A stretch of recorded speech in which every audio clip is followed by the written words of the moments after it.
Okay, we are live. Hi, everybody. I hope you're well wherever you are. Welcome back to Holy Humanist. I can see there's already quite a lot of people in the chat, many of whom's names I recognize. So thank you for being here. I know it's been a while since I have done a live, so bear with me if I'm a little bit rusty. And yeah, it's a very, very hot scorcher of a night this evening in London. So if you hear my fan in the background, there's quite a few fans going off, just let me know and I will do my best to fix the audio situation as well. But just give me like a thumbs up and let me know if you can all hear me clearly. Right, so without further ado, I am very excited for this live stream today. I think it really harks back to one of the main reasons why I started this channel in the very first place. And I am always extremely excited when I get to connect and have a candid discussion with somebody on this level. So today's live stream is one where we're going to be talking about things that the mainstream media will never tell you. We're going to talk about some hard truths. We're going to talk about our own experiences. And as I said, there are not many platforms and definitely nothing on mainstream media that would be having the kind of discussions that we're going to have here today. So it's going to be powerful, it's going to be personal, and I hope it's going to be pretty historic. So today, I'm joined by a woman who has done what many of us dream of doing. Not just leaving Islam, not just critiquing it creatively, might I add, but standing on a public stage in front of hundreds of people and revealing her identity for the very first time. More on that shortly. So without further ado, I'd like to introduce the force behind Haram Doodles. She has a brilliant, bold Instagram page using satire, art, and raw truth to expose the reality of how women are treated under Islam. And now she's no longer anonymous. So I have the absolute pleasure to speak to her in her full blown, beautiful identity with me today. And we're going to hear exactly how that happened, why that happened, and get all the juicy details on that. So, yeah, I would like to now invite Haram Doodles. Hey. Hiya. Hi, how are you? I am very well, thank you. All the better for having you here and having you here in your full glory. Congratulations. Thanks.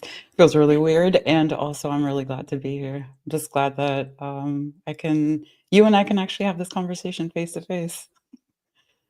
Honestly, it's Yeah. such a, it's such a big thing, but it's also such like a minor difference because we've had a whole conversation where, you know, your voice was so powerful. We've done interviews together, we've done spaces together, and I think they were really productive. But just that human connection of being able to put like a face to the name and a face to the voice and a face to the experience, it really, I think it just adds so much more. And that's why we'll get onto it, but that's why I feel like the way Islam covers up women is so dehumanizing as well, because your facial expressions and connecting with humans is so important. But right, Doodles, let's start with that very moment that I alluded to in the intro, where, I mean, you tell us, but I believe you were at a conference celebrating dissent, where like a bunch of ex-Muslims actually gathered to celebrate their dissent in Norway. And yeah, talk us through what happened. Yeah, it was honestly like 5 minutes before the panel was supposed to start that I was on, and it was about creativity and humor and really pushing back against religion. And I remember sitting there watching a documentary actually, which also included you, Nuria. And it was just really powerful to sit there and see a lot of women speaking about their experience and speaking about it so boldly and so sort of candidly that I really, that was that sort of turning point for me where I was sitting there next to my partner. I see him in the chat right now too.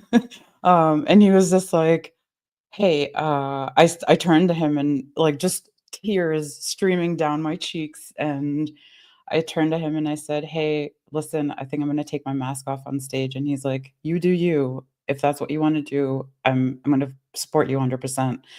And honestly, I think I just needed that little shove from him as well. But just getting on stage, it bothered me that I was sitting here. There's a lot of us women that have a lot of privilege to be on screen, public, have a little bit of sort of safety and protection in the areas that we're living in. And I just sat there and I said, you know what? I have this privilege and I actually want to use it. I want to use it for being a voice for other ex-Muslims who, really just are scared, are fearful, fearing for their life, really. And and in that moment, I got on stage, and right before I was about to speak, I just said, "Hold on one second." And I had gotten a mask that said haram on it, and I just like took it off, threw it on the ground. And honestly, it felt liberating. And again, I was in a safe space. I was around a lot of other ex-Muslims. I think if there was any chance that there were Muslims coming in, I may not have had the courage to do that, but that's why these safe spaces for ex-Muslims exist, for us to be able to, be with each other and be safe with each other as well. It was just a really powerful moment. Yeah, still gives me goosebumps.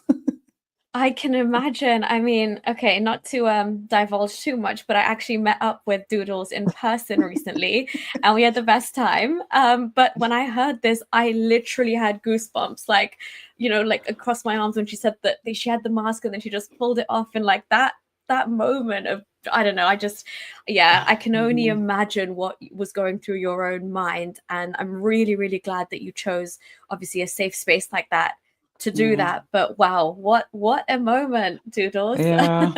I mean, I There's definitely no was going like back now. I know, right? And there's part of me that was like shit scared, and I was trembling and I was like shaking while doing this too, but I really just had to, it's like ripping that band-aid off, like you just have to do it.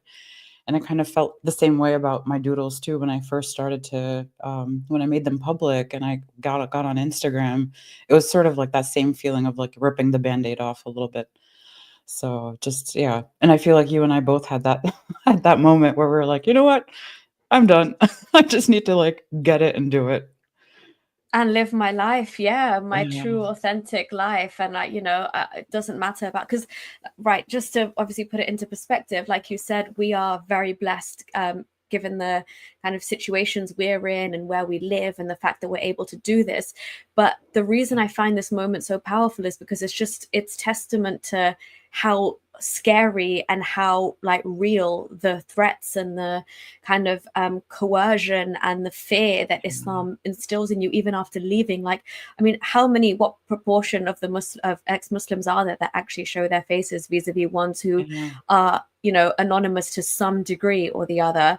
Right. I think it tips in the favor of them being mostly anonymous, and there's Right. very justifiable reasons behind that. So Yeah. I feel like when a woman like yourself comes out and makes this statement and is just unapologetically like, I'm going to step into my own now, and I'm going to, claim that the face behind, these doodles and my activism, I just think it sends a very powerful message to other women who are maybe, just Yeah. teetering on the edge of, do I not for them to even have to come forward, because obviously it's still extremely dangerous and we're few and far between, Right. which is why I'm so grateful I'm having this conversation with you today in this capacity, but Thanks. just gives them the courage.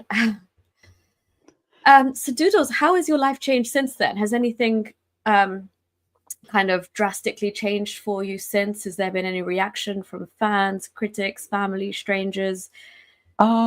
No, I think the critics are just critics. They're doing the same things. They're still, giving all of us, I think, en masse, like we got all the death threats and the horrible rape threats and all the things that, just really kind of like it's sort of like it's punching you down. And also I have one rule. I am so glad that I stuck to this rule is that like I don't talk to Muslims. I don't talk to religious folks through any of my, Instagram or X.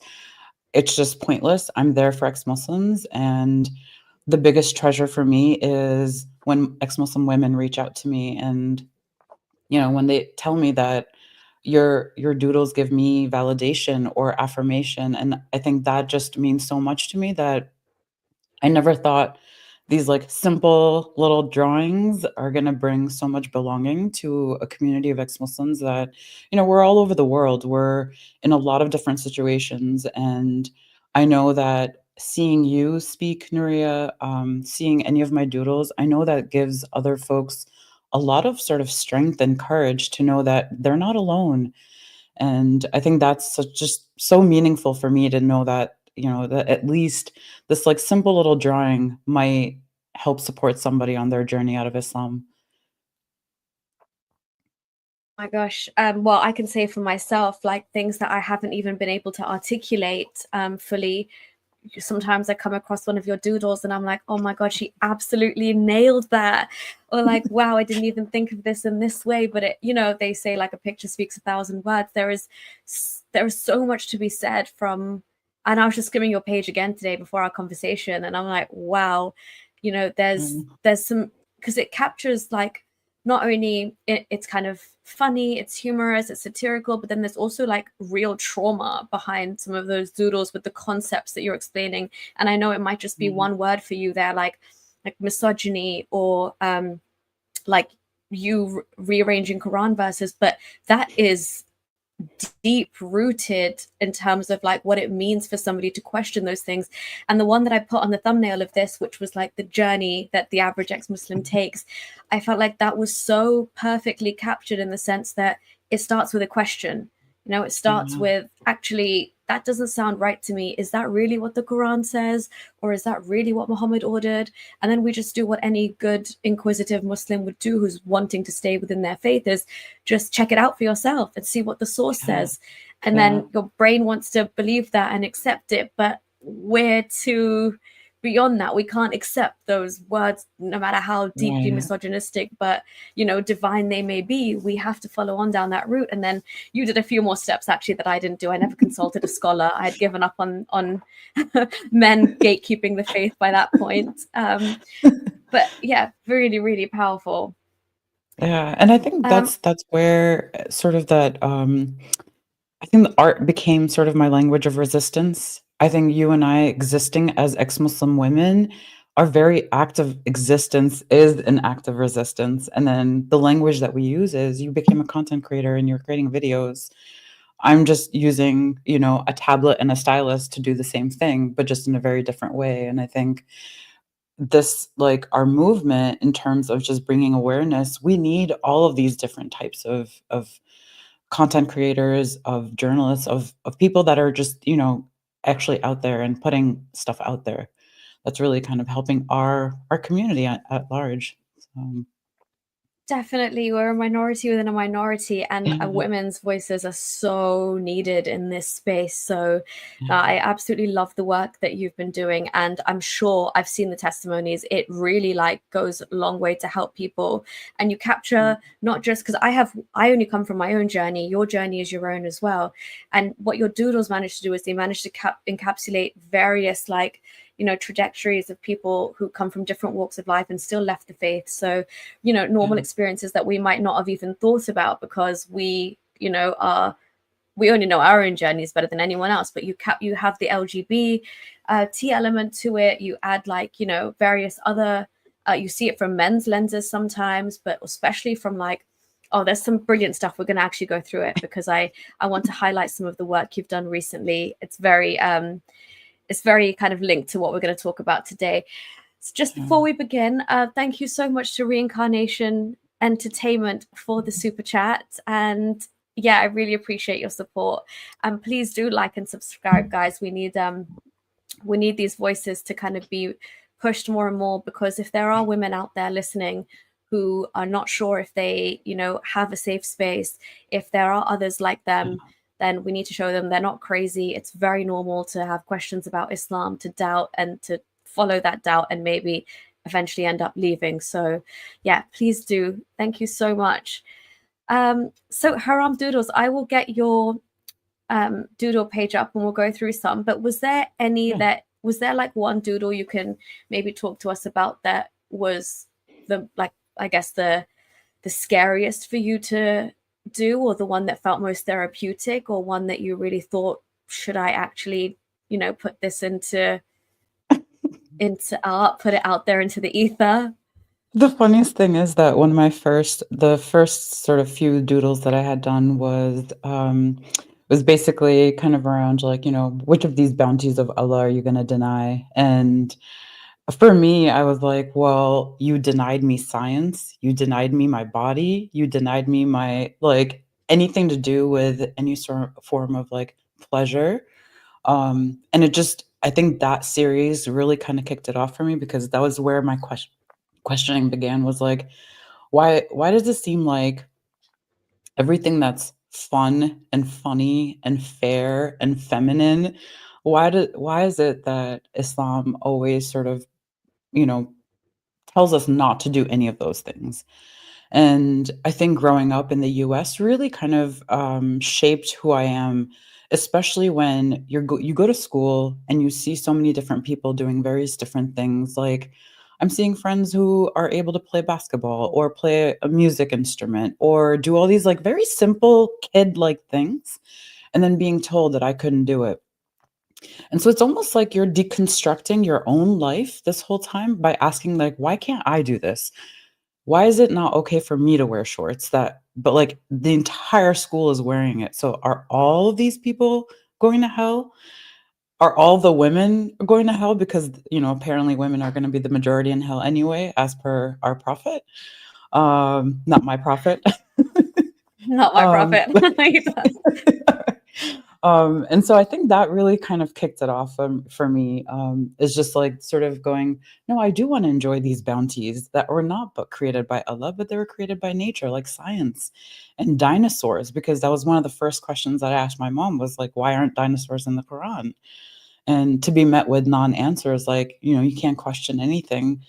It just suddenly feels like that's your whole life. Every time you ask anything, you just get met with, no, you can't ask questions. You can't question Allah's sort of his creations. You can't do any of that. And meanwhile, I'm like, okay, but a woman has a baby, and yet give credit to God and not that woman that just spent like hours in labor giving birth. Like it just so many things just didn't start to make sense. Like especially I think as us as women, when we hit our period, that's when we really start to hear you have to be a good Muslim girl. And it's like, okay, what does that mean? Right. So you get kind of sucked into that sort of idea of like, okay, what does this mean to be a good Muslim girl? And really kind of, Yeah, again, and pushing it's back not on that. pleasant. Yeah, exactly. None of it is Yeah, pleasant. no, exactly. And I also had similar questions about, dinosaurs and things, and I don't want to tell you the kind of answers I got. They were laughable, Yeah. but and then it goes a step further. Like if, you do ask these questions and then they say, like Allah knows best, for example, if you are Right. even not content with that, it gets worse because there's follow-up statements like you're never going to be happy if you don't accept Right. this for the way it is, or Right. you need to love Allah despite all of these things. And that's when I feel like it gets extremely kind of emotionally manipulative, and like it's abusive behavior, and these are tactics where you've just got to unquestionably like love this supreme being despite No things matter like what. we've got fossils for yeah, exactly. um And I wonder too that like it, it you start to question it, but then you also go, what am I experiencing? And I think a lot of the boys and men in our families, they don't experience the Islam that we experience. So being constantly told to like, for example, not talk to boys, you can't date, dating is haram. You see misogyny and sexism happening around you as well, where you see and like hear of other women being talked down, right? Especially the ones who've dared to date or they've dared to fall in love with somebody, or even the ones who have like lovely men that they're married to who are helping them at home, and yet you hear really awful things about the men as well, going like, oh, look at him doing all this housework, and you're like, there's something clearly very wrong in this whole situation. Especially the fact that I'm experiencing Islam very differently than my brother or my male cousins in the family. Yeah, that's a really great point, because I mean the actual inequality is so obvious to see if you're in a family and you've Yeah. got brothers or male cousins that grow up around you. There is like absolutely preferential treatment when it comes to the men and the freedoms that they're allowed to have and that they enjoy Yeah. versus what you can do, and the fact that you are fitna, temptation for even their friends if they come Yeah. over. Like, your life is restricted because of other male actions based on Right. them. Like, you always have to hide.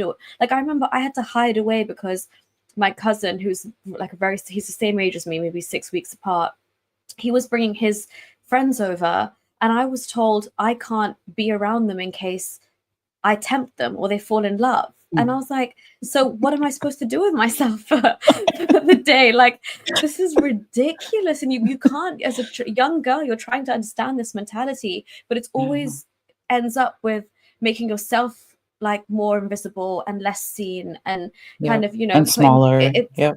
exactly that. Yes. Yeah. Whereas, yeah, men have a lot more authority in the house. That, Yeah. again, things like the mockery when it comes to men even stepping into, there's not even gender roles per se, but like men who do things that Islam, the Quran verbatim says men are the caretakers of women because they are a degree above women, which we'll actually Right. go and see how you have rewritten that so beautifully.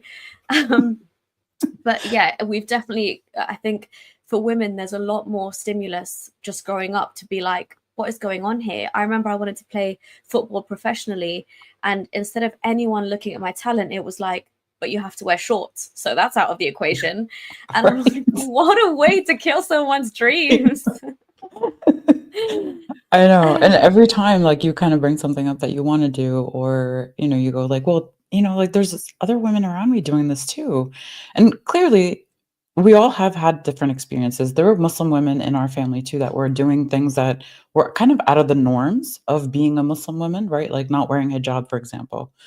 But you Yeah. still had to wear hijab to pray. You still had to stand behind men. You still had to, right? Like there's still all these sort of practices that were built into Islam that were still misogynist and they're still sexist, right? Especially even like I never understood why I had to stand behind men to pray. And then when you get told that like, oh, you don't, oh, because you can't bend in front of them. And I'm like, why the hell not? Like you have an ass, I have an ass. Like, what's the big deal? It's so true. It's so messed up. And they say it so unashamedly as well. Like, it will distract the men from their prayers. Like, there's a reason. Right. God knew how men are. He knows their nature. And it's Apparently, just we're like, responsible for men's horniness, and it's like, exactly. maybe we needed to actually make rules around the fact that men can't be entitled to act on that horniness that they have, right? The fact that we gave them the leeway to do whatever they wanted because they were born with a gun in their pants. So apparently that's my problem, right? That happened. No, like it just a lot of those things, and especially like even walking in and wearing, you had to be covered. I could not wear sleeveless. I could not wear shorts. I could not wear dresses that had to be below my knees or below my ankles, and it was just like this constant control that you're in, and it just doesn't make sense. You're like, okay, but my brother can walk around in shorts, and that's okay. Why is that okay? Oh, well, you can walk around in their boxer shorts and it's absolutely Right. fine. It's just, Exactly. and it really is such a precursor to absolute like rape culture, modesty culture, Yeah. all of these things, because this is, we're being told these, you can't wear these things within a family setting as well. And what Yeah. kind of precedent does that set? Right. It's very warped. Right. So what I just to kind of give the viewers a indication of what we're talking about and the kind of things that would make us question. Doodles has actually done a little mini series on her Instagram page where she rewrites the Quran almost from the perspective of women. And so we're just going to pull that up. But do you want to talk to us a little bit about what inspired? I mean, I know what inspired you to do that, but to tell us what inspired you to do that? Yeah. I mean, I think the first time that I actually heard anything that was sort of really like kind of hit me was probably a teenager, and I heard person in my family say, oh, men have the right to marry four women, and it just blew my mind. I was like, that can't be it. And at the time, of course, you make all the excuses for it, like, no, but men have to have a reason to marry more than one woman. Like, you make all the excuses for it. But I think finally, after I, kind of left Islam, became an atheist, all the things happened. I went back to the Quran and I was like, you know what? If this, you keep hearing women, like, Islam gave women all the rights in the 7th century. And you're like, how? How's that even possible when women's rights, LGBTQ rights, human rights were not even a thing?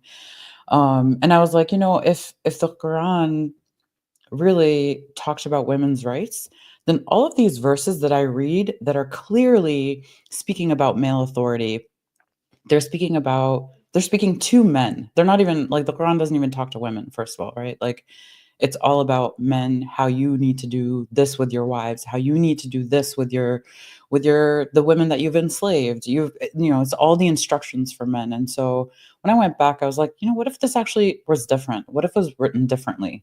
Because that would really mean that women actually do have rights in Islam. So like you said, men being caretakers. No. What if there was no such thing as being caretakers or that you had authority over the other? And just Well, that's what we're the gonna what dream if. of. Yeah, exactly. Yeah. That what if question, I think, is what really kind of drove me to create this. I'm so glad. I'm so glad it did, because this is so sorry, everyone. This is Haram Doodle's Instagram page. If you're not following her, please wake up and give her a follow here, because genuinely we can have conversations and talk for hours, but what she encapsulates is just mind-boggling. Like it's exactly what, like, you resonate with it so much. Like, just to give you an example, um, before I left religion, like literal dreams of burning in hell for eternity and hellfire and your skin being, you know, like burnt and you being roasted like a shawarma on a spit and then having scalding water thrown on you. This is the kind of imagery we were taught and that you can find in the Quran. And now we sleep peacefully. And I just like that image of swimming backwards in water is so calming. And It that's just really what I is. envisioned was, you Love go from like backstroke. these dreams. Yeah, you go from these dreams of like burning in hell, being tortured for eternity, all the things, because that's what's like drilled into you from such a young age. And then after you leave, you really do feel like such a huge burden lifted off of you. So really that's what I wanted to draw in this was just like the calming, the sleep. Your sleep becomes better. Honestly. Um, And then there's so many here that I can pick out that are just, they speak volumes. I mean, this one as well, for example, we're going to try and cover some of this in our conversation, but can you see like how much here, like there's Islam and then there's the world outside of Islam. And I love the one where you've stacked up the books as well, the one where the Quran was supposed to give you all the information. Here, this one. Yeah. The book I was told would explain everything, the Quran, the books that actually make sense of it all. Here you go. You've got everything from psychology to anthropology to, history, engineering, maths, physics. Just it's so true. And this little things like this as well. Islamic belief. Oh, we will talk about this. I want to actually get your opinion. So this is the section where let me find it. Sorry. Where is it? Here. If Islam was all about women's rights, and correct me if I'm wrong, Doodles, but you've essentially taken Allah's word and made it 10 times or bazillion times better. Yeah? Yeah. That was the point, was going, let's just actually write this for women's rights. What would it sound like if it actually did that? Yeah, And because so I even remember here, like everything had to be redacted. literally there's so many redactions. Oh, it's got to be done. But yeah, for example, if you see this Quran 2221, actually, do you want to say how it actually reads, Doodles, and then you can say Yeah. your So it's version? yeah. So and do not marry polytheistic women until they believe. And a believing slave woman is better than a polytheist, even though she might please you. And do not marry polytheistic men to your women until they believe. And a believing slave is better than a polytheist, even though he might please you. And so even in this Okay, verse, it says to your women. So it's not even talking to women, first of all. never does. Yeah. The whole And book so doesn't address us, even when it tells us to cover up, exactly. which we'll get to. It says, "Tell your Yeah. women." Right.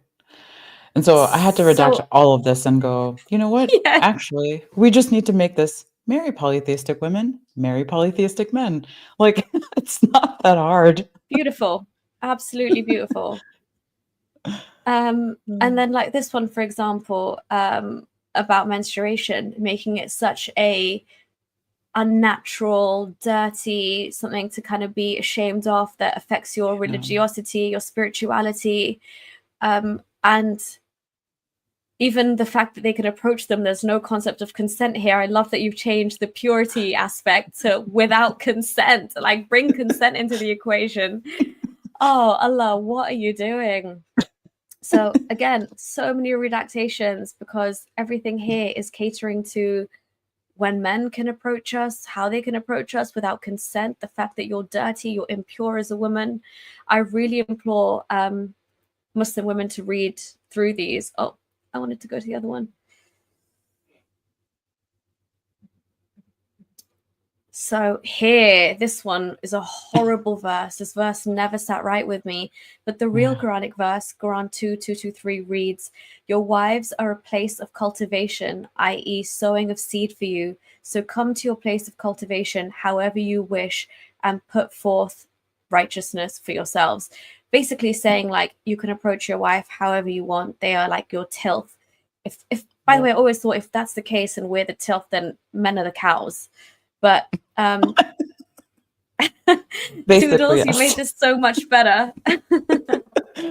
Yeah, I was like, okay, So wait, let's just get rid of all of this and go, maybe if they actually wrote that wives are humans and just fucking ask for consent, so that how hard is that? And if apparently maybe really exactly, and if maybe these were verses were written this way, we wouldn't be dealing with the misogyny and sexism that we have today. But they're not, right? You hear all the excuses of like, "Oh, women had the right to, I don't know, vote and the right." I was like, "No, they didn't. They didn't have the right to vote. No one had the right to vote. None of us did." It was all yeah. men. The only women that were involved in any sort of, leadership position or any sort of job were women that were either related to the prophet, that had a lot of sort of privilege and power because they were well-known women, right? They were from elite wealthy families. That's how they had the power to, right, Fatma building the university. You always hear that. And it's like, yes, that one woman had a lot of wealth because her dad left it behind. But if he had a son, she would not be seeing that wealth. And Also, it so wasn't really a university. It was like a tiny place of prayer that they exactly, blow out of proportion. It was, exactly. It if was a it's anything, madrasa. it was a madrasa. Yeah, Exactly, exactly. exactly. And even today, Um, like, the education there is all Islamic. It's not even oh actual, right? yeah, Like, it's n not non-Islamic education, so it's still a madrasa. exactly. You can't think of it in the scope of university as our Western minds consider a university. That's cheating. Right, But I exactly. also the reason that this verse as well is extremely problematic is because coupled with some of the hadiths, this verse really allows for marital rape within a marriage in Islam, and like women don't consider it rape and they don't even consider that as a concept. So I know even in Yeah, the West it came about much later, but this is like supposed to be the word of God. So if God is giving men permission to approach their wives in this manner, there's no concept of consent, then you can imagine the kind of problems that it leads to. And all the Muslim women that I right. work with, they have no understanding of the concept of marital rape. I mean, even after I do some work with them, I have to keep like honing this point home that even within a Mm, marriage, each time like consent needs to be renewed constantly. It's not just yeah, because you're married now, you're supposed to give it up to him whenever he asks for it. That's not right. how it works. So yeah, this But this that is quite a basically, dark. this is what the guidebook is about, how women need to Yeah, give it up to him. yeah. This one as well about the divorced women. Did you want to comment on this one? Yeah, I mean, again, why do divorced women need to wait 3 months, right, to before they can remarry? It's their choice. They can do whatever they want. Once they're divorced, that's it, right? Like, we go our separate ways, and for some reason in Islam, women have to wait to get to confirm that they either have their period or that they're pregnant, So this whole 3 monthly cycles is all around our, right, our period cycles. And then it's her choice. She's carrying the child or not, but it is lawful for her to conceal what she created in her womb. And so, for me, this just, it sounded like bullshit that even divorced women had to sit there and wait for that man to so that the man can confirm whether he has a child or not. And apparently because it's his child, not their child. Yeah, So well, he again, gets kind of gives you custody as soon as the child is ready exactly, to, exactly. not need the mother's milk and stuff. But Right. also Allah had no concept of future inventions and pregnancy tests and things like that, because we still have to sit there and wait 3 months. It's ridiculous. He didn't Um, have the cycle tracking app on his phone, right? Like he no, never he knew that really was did. gonna exist. Oh my gosh, what pregnancy tests are so quick now as well. It's like what, within, a matter of like Seconds. hours you Yeah. can, yeah. Um, Again, this is one that was it called out to me when I was digging into, is Islam the truth? And it made sense as to why the preferential treatment exists within family homes in in that dynamic that we were discussing earlier, because it essentially says men, i.e. husbands, have a degree over their wives in responsibility and authority. So I know a lot of Muslim women like to use this and kind of keep it as a shield as to why they deserve to sit at home and be treated like princesses, because it's the Yeah, man's job to go out and work and be the breadwinner and put food on the table, and she just needs to take care of the home. And they use this as a kind of like trope as to, yeah, obviously there's women out there who don't want to work and they want to be homemakers, and that's absolutely fine. The whole point is you should have a choice and you should come to some kind of agreement with your partner. But this is essentially their way of saying that I can sit at home and do nothing, and this is why Islam is so beautiful, because it outsources the mhm, responsibility to the man. yeah, And I just think that's such a problematic way to view that. I mean, you take this yeah, verse and that's what you're getting from it, because he's the one at the end of the day that then controls all the major choices, the finances, which is huge. yeah, And so what money just leads to choices, really, and independence. And if you have those two things outsourced to just the man,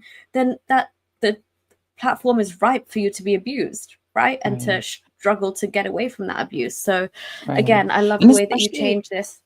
yeah, and especially when you read this, you go, "Okay, so obviously the men that put this book together, the main man, the prophet who even said any of these things, they assumed that women were never gonna work, that women don't work, that women don't have careers, they don't need education, they just need to sit at home."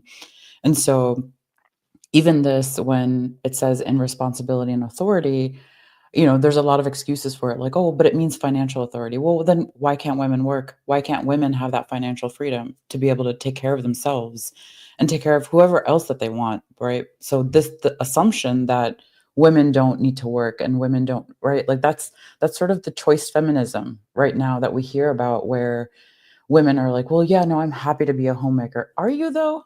Like, is that really your choice?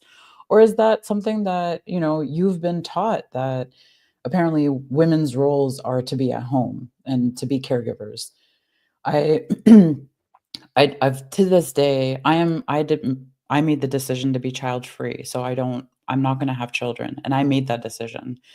Yet there are so many of us that really don't even get to make that decision, and that we're talked into and we're forced to get married, forced to have babies, forced to, live this life of, oh, apparently my role is just to be a really good Muslim woman and a wife and a mother, and that's it. That's my worth, that's my value. And I was like, I'm sorry, that's I can't sign up for that. Like there's so many of Yeah. us that I know wish that they could say that, and we're held back by the misogyny and the sexism that everyone else is practicing the same thing around us. And so, And Islam really doubles down on that, doesn't it? Because it then yeah, goes on to say things, even though this is a weak and very fabricated hadith, but all I've heard since I was a child is heaven's at your mother's feet, heaven's beneath a mother's feet, like respect the mom. yeah, When the yeah, Prophet was asked who you know, who should you care for or something. I forgot. I'm not paraphrasing it properly, but essentially he said your mum, your mum, your mum 3 times in terms of degree of importance, and then the fourth Yeah, time was your father. And it just lends itself to putting so much importance, and like you come into your own and really step into the role of a Muslim woman as a mother. And it's just like, what about all those women who, you know, can't conceive or who are barren or don't want children, like yourself? exactly. Like Exactly. it makes no considerations for that, and it just, again, all of these things just are so, it's so blatant how like outdated and how specific this was to, you know, a Mhm. time period where they had no clue how the world was just going to completely change. And what you're describing is actually the freedom to say, do I want to be a homemaker? Do I want to Yeah, be a mother? Do I want to have a career and be a mom? Or do I want just my career and not to have children? That's what true freedom looks like. And you're right, a lot right. of Muslim women I come across, they almost like gas up their roles at home, and it's like, how much of that Yeah. is your own personal choice? Exactly. And out of just, pleasing Allah, pleasing their parents, pleasing their families, right? Like Yeah, we get brainwashed and indoctrinated from such a young age into like being groomed as children to see our existence, our worth, our value as being these like submissive daughters, these wives, submissive mothers. We were born from a man's rib. We have to serve God, we have to serve elders, we have to serve husbands. Like it's just constant like servitude, a life of servitude that you have to live. And speaking of hadith that you were talking about, there's also a hadith from the prophet that says, if I were to command anyone to prostrate to another, I would have commanded women to prostrate to their husbands. So, yeah, like you have we can go through these hadiths and pick them out and go, there's plenty here that says, Islam wasn't made for men. It really wasn't. It was made for men to basically, learn how to control women, learn how to police them, even for parents to raise their girl children as being groomed to think that their life revolves around another man. Even hearing at home that things like, oh, you can do all these things, you if you want to work more, you can ask your husband. And so I was yeah, like, why? yeah. Why does he get to decide what I do with my life? And why do you get to decide what I do with my life? I'm an adult now, right? I think even Yeah, that we're being infantilicide. I don't even know how to say it, but like just the fact that we're treated like children all of our lives. absolutely. And That like exactly, we both come from you know, like Pakistani backgrounds, and I'm Yeah, sure you've heard similar things growing up. Is like yeah, your whole purpose of life is to one day get married, and then everything is kind of forbidden, and then they're like, oh, live your life, like do whatever you want to do, just when you're in your husband's house, do whatever you want to do exactly. with your husband's permission. And it's Yeah. like, what, my whole life is living between being under my dad's roof to being transferred as property to my husband, Mhm. and then he's got actual authority over me. And it was sickening for me, like as a, you know, grown independent woman, in when I lived in Dubai and I was briefly married, I had to, actually, I got a job on my own accord. It was actually a much better job than my husband even had at the time, ex-husband, god. And he had to sign a piece of paper giving me permission, allowing me like to Wow. work. And that's what the government demands there. So every man has to do that for their wives. And I just Yeah, think that that is Islam in action. Like as you said, it's, you are never like more than a like glorified child in Islam, despite being yeah. like a grown woman. You know, there's no agency there whatsoever. Mhm. And you talked about the hadith as well about prostrating to your husband, but the general imagery in Islam, especially when I was like, I read the life of the Prophet and stuff, the words and the terminology used to describe women is very like chattelesque, and very like as Mhm. if you're describing livestock, or you know, Yeah, you're rounding up your sheep. It's like that's how they, the kind of interchangeable terminology they would use to describe women. And like a yeah, woman that was barren was worse than like a doormat made of twigs. It's just absolutely degrading beyond belief. right. Like, even treat women there's a hadith, this is Sahih Muslim 2756, anyone wants to 2756A. Treat women well, for they are like animals with you and have no control of themselves. Really? Like, Yes. pretty much straight up said, we are animals and we need to be controlled. I've And read I a version think, of that that says prisoners yeah, as well. So right. Basically the same thing, right? yeah, We're livestock. We need to be controlled. And I think that's where even this verse that you have pulled up, you know, giving the husband again, first of all, he has the unilateral right to just say, I'm going to divorce you 3 times and you're divorced. But a woman needs to climb all the, jump the hoops, climb the wall, run through the ring of fire, and then maybe she's going to be able to get a khula. And even in this one, I was like, no, if a couple divorces, like, that's it. That's their mutual decision. Like, it's really that simple. We simple. don't need You are to, such a yeah. better Allah than Allah. I may have even stayed in this if you would, what the verses were like this. But that's what is so problematic for me, because this is this essentially alludes to the most disgusting concept Yeah. of halala, which I had Yeah. no idea when I was a Muslim. I would ask people over and over again in my family, what is up with halala? Why does a divorced woman need to sleep with another man before she can get back to her husband? Like, Yeah. what's the logic behind it? And I would get told things like, oh, because no man would ever want that. So a man would really think long and hard before he'd, utter the third divorce. And I was like, what? That is not sitting right with me. It's just such a poor excuse for men controlling the sexual coercion of a woman, basically. Like, you're all deciding between yourselves what happens to this woman's body, and you're enacting it as law.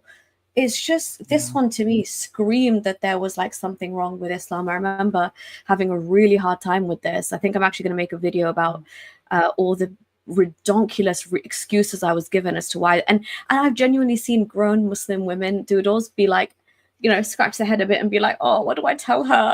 I don't get Yeah. it. And I think Make it make sense.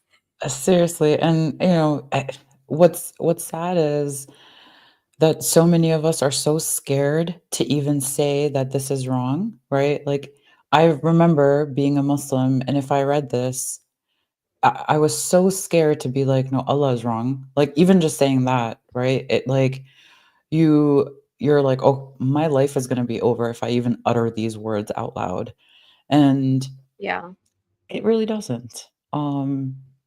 Just the fact that we can, I think, just taking our own agency and being able to say these things and being able to change, right? I think that's the other thing. We're taught that Islam is, or the Quran is perfect. We can't change it. It's the word of God. It's perfect as is. Even if, a bunch of men put random verses together into a book, and then after, 20 some years after the prophet died, they're like, all right, this is the Quran. This is how everyone's going to read it. This is the only version that's going to be out there. And yet, even this version, it sucks for women, and it should be rewritten. It should be changed. The reason why we're here, we're talking about this, is because we've never had that sort of change in Islam. exactly. Very well said. So again, I mean, I could go on all day with how problematic all of these things are. So we'll breeze through the next few. But again, this one, for example, essentially a woman's testimony is not equal to a man's. So you're already like the playing field is not level by any means. And this isn't issues in the hadith or something. This is the Quran speaking itself. So even when you're struggling with religion, you're like, oh, okay, some hadiths, the science of hadith, they like to call it, it can be messed up, not that might not be what the prophet said. I mean, that's what I hung on to for a lot. But when I saw something written word for word in the Quran that was like derogatory or dehumanizing or belittling or sexist, I took that at face value, because I'm like, Yeah, this is Allah speaking now. right. And you've just gone ahead and corrected this so that, the playing field is equal. So thank you. Even in this, right, you hear all the excuses like, "No, but it's because women didn't do a Women lot are of financial emotional. work, Yeah, that too. and, they're emotional, and there needs to be another one to," and it's like, "No, you know what? If we just said 2 men equal 2 women, how hard is that?"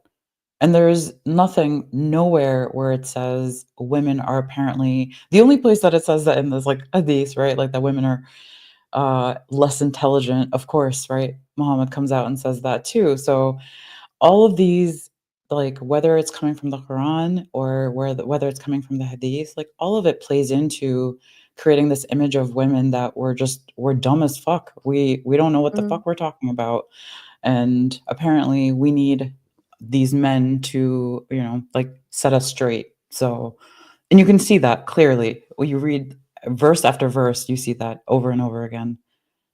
Oh, but Doodles, it also says don't try and set them straight because we're crooked like a rib. From Oh, exactly. Because apparently that's Jeez. where sperm also comes from, right? Is from some rib. Yeah, the rib between the rib and the backbone. Oh, gosh. Um, oh God, these Women are all create so you, horrific. right? It's Yeah, not women create you. Thank you very much. Big deal. Hello. Maybe Eve can come from the rib of Adam, but that's not how science works. That's not how biology works, ladies and gents. Um, oh God, there's so many here. But yeah, inheritance as well. I love that you just called Allah out straight away. The fact that, yeah, the male gets what is equal to the share of 2 females, blatantly, as you said here, just assumes women won't work and will rely on marrying a man. Again, right, outsourcing all your financial independence to a man and right, giving no security for yourself, a man or preferential treatment. That's why these have the reason I wanted to go through these is because they have real world ramifications in countries like Pakistan. There's a female infanticide because families want boys. They want boys yeah, because boys matter more. Boys get the inheritance. Boys will carry on their family name. A girl just moves on and gets married and takes her husband's name. And that's, mhm, these things are real serious problems that we're still grappling with today. right. And that's honestly why there's another post that I did where it's like most like girls and women get killed in Islamic homes and countries as well. And these are some of the reasons, right? That yes, those are extreme cases, and also that they happen. They happen because of these ideas, because of these beliefs that apparently women need to cover. So women are being killed for not wearing hijab, and they're being killed en masse in Iran, in Afghanistan, right? Like, and so we have to come to terms with the fact that a lot of this is violent rhetoric that leads to and perpetuates like the sexism and misogyny over and over again. Precisely. And then here, you smash this one as well because you need 4 witnesses for you to, if you want to prove that you've been raped. I don't know if they're going to Yeah, demonetize my thingy channel by saying that, but yeah, and you've just changed it to, I mean, I don't want to go into this too much, but in Islam, legally speaking, you have to essentially see them in the fountain pen and like in the ink position, right? You need to actually see the act of penetration, and then mhm, 4 men need to see that act. So again, make it make sense. And you right, reports all across the Middle East when this happens.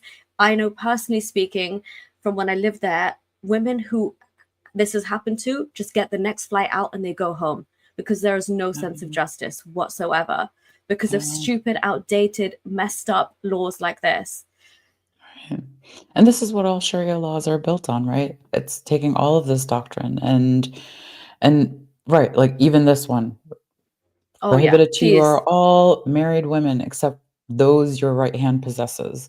Even that concept, like learning about it as going back and reading it, and you're like, okay, wait, hold on, what does this even mean? And you learn that, okay, so it talks very normally about enslaving women and even not even enslaving women, but that enslaved women are just a thing.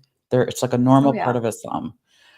Um, and so even this, just changing it to also prohibit to are all women except those you get consent from. Like, just that's it. Touche. It's so simple.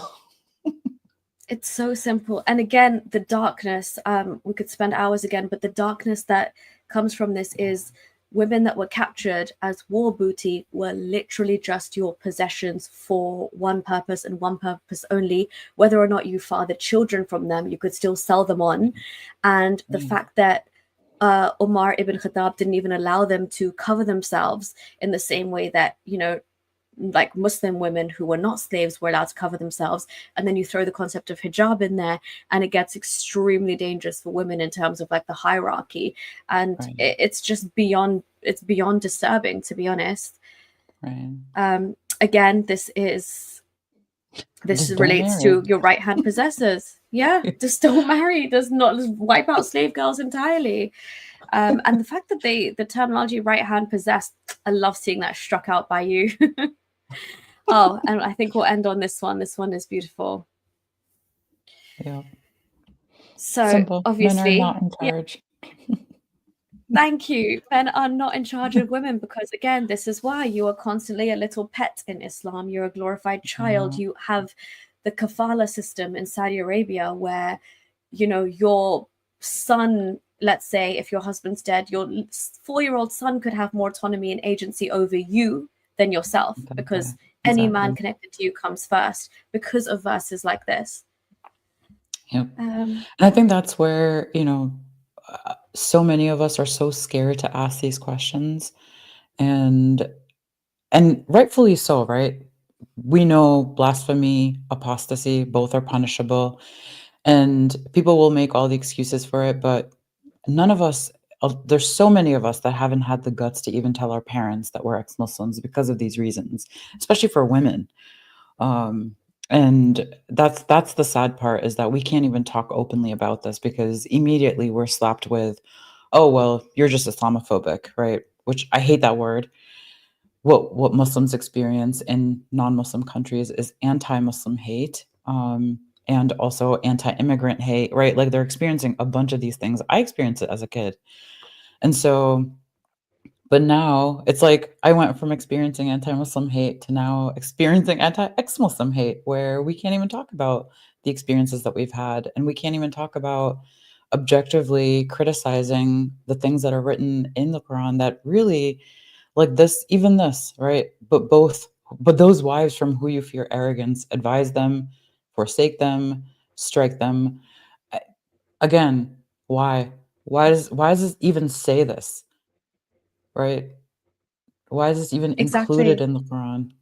That was my In question. order to be, yeah, I could not believe my eyes when I read this in the Quran. I genuinely Yeah, could not, that there was a divine ordinance that this is how you deal with marital problems, and the right, last option is to strike them. And like you can see lightly, it's just put in brackets later, way later, as an addition right, to do damage control. But right. essentially there's entire Islamic essays on how you discipline your wife. So grateful that was entirely crossed out. And I don't know how Muslim women sit there and read the Quran and like read this in their multitude of languages and just like, think it's so beautiful. It's wild to me, Yeah, unless you're not yeah, understanding what it says, what ramifications right. it has. I don't know. Yeah, and I This know one that, again for the like, you hijab. and I, yeah, same thing, like, you and I spent a lot of our lives actually going, "Oh, yeah, this all makes sense," right? Like, and granted, we were taught a very selective few verses, right? We're not taught all of these verses from the get-go.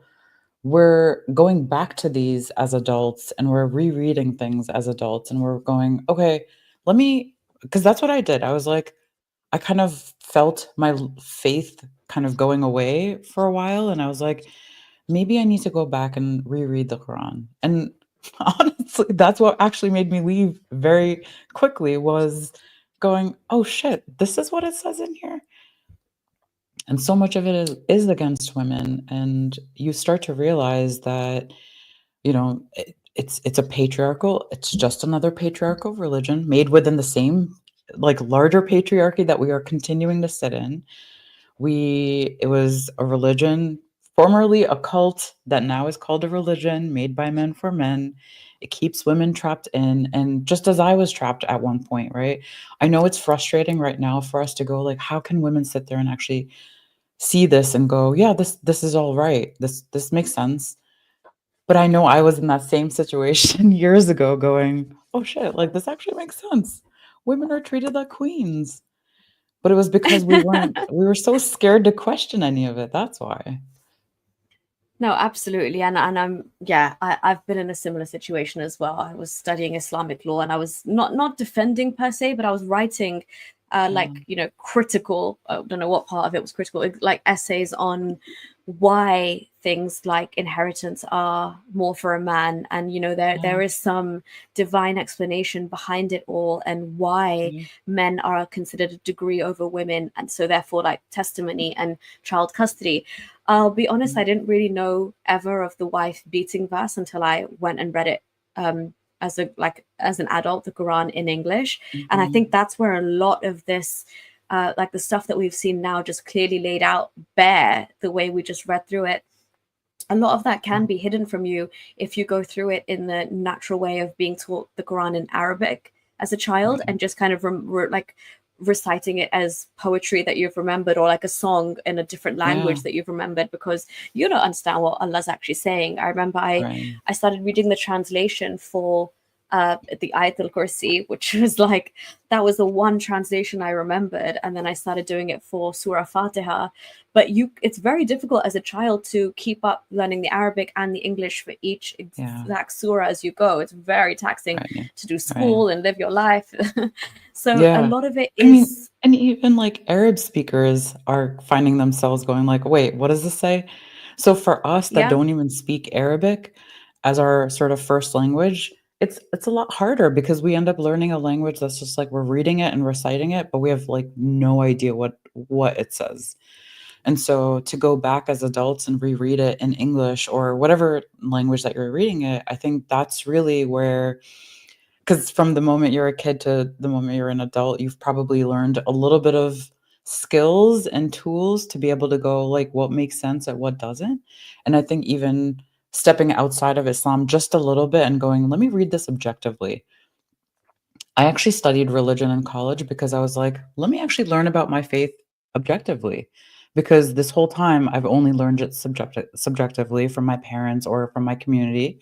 And let me maybe learn about it a little differently from a different lens.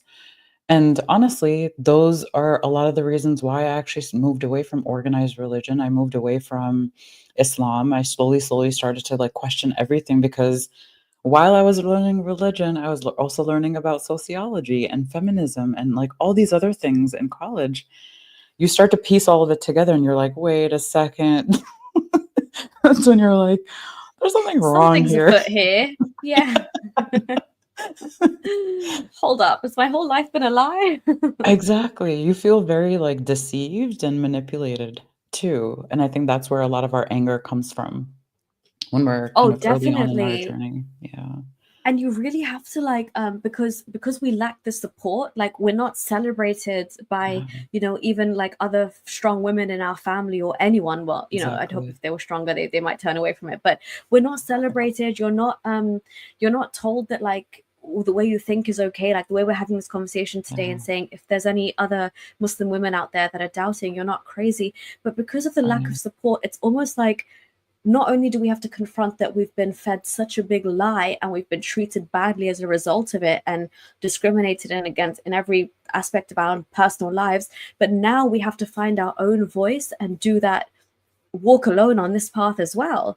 And truly, Right. like now we're silenced in different ways. So if you step into a room, you've got this free mind that Islam doesn't like have those constraints on it anymore, but we still have Right. to watch what we say because you don't want to upset the other Muslims in your family, or you still have to, if a woman's wearing hijab or your cousin's wearing hijab, you have to be like, oh, good for you, that's good that that's your choice, Right. and you can't tell them that the dark reason why Omar ordered it. And it's like now we're invisible and silenced in other ways, that it's just not the fully all encapsulating liberating experience that you would hope it would be to Yeah. leave a religion because of the absolute backlash. So I don't know about you, but I genuinely feel like that. I'm now Yeah. silenced in a different way. Now I have to step Yeah. around other people's feelings and you know, Yeah, always be and there's mindful of that.